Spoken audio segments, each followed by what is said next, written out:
Is World War III upon us? I got China on the brain today, but it could be down to the fact that I'm craving egg foo young,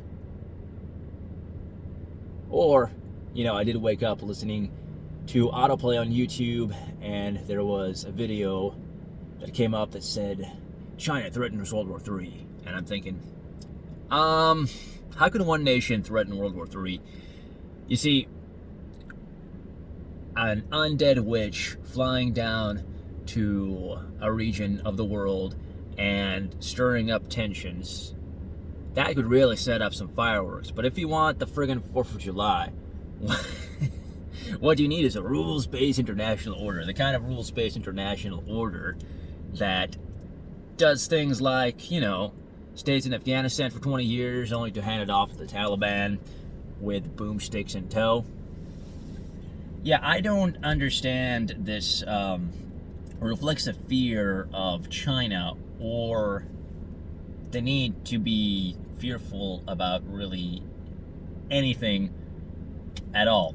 It seems to be a hobby, because I've had conversations where people have asked me, should I be more worried about Russia or China?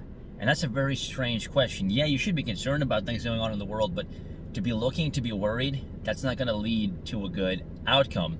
And it's like you're almost addicted to these boogeyman scenarios. Here's the thing: we moved all our manufacturing over there. We're going to have to work with them. They're going to have to work with us, and they seem to be willing to work with us.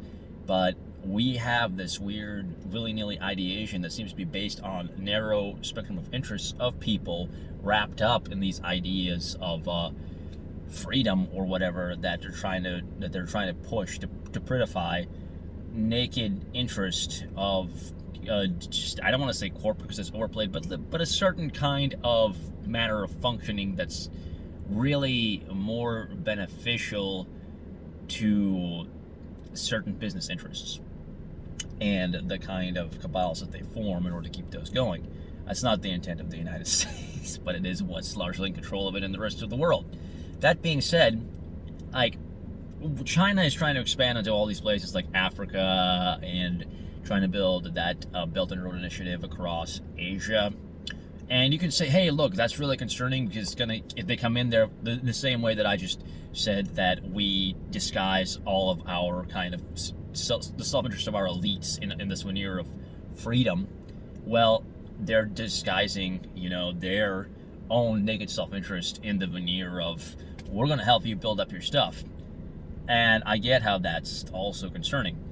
But here's the thing. Instead of worrying about containment of that and trying to clamp down on it and offer your own equivalency. Like, we sent $40 billion to Ukraine, and we send billions of dollars all over the world for various things. Why not? And I understand we do this to a certain extent, but I mean, obviously not to the extent that China is doing it with all of these countries, with all of these large proposals.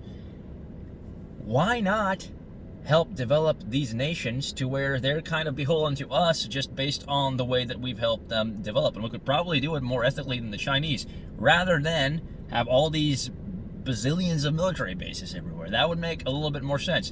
But no, instead people start to focus on the inherent problem with the Chinese and the communist mindset and all that. It's like, okay, yeah, sure. Parts of that are probably largely true. But on the other hand, lead by example. Am I crazy here? Take care.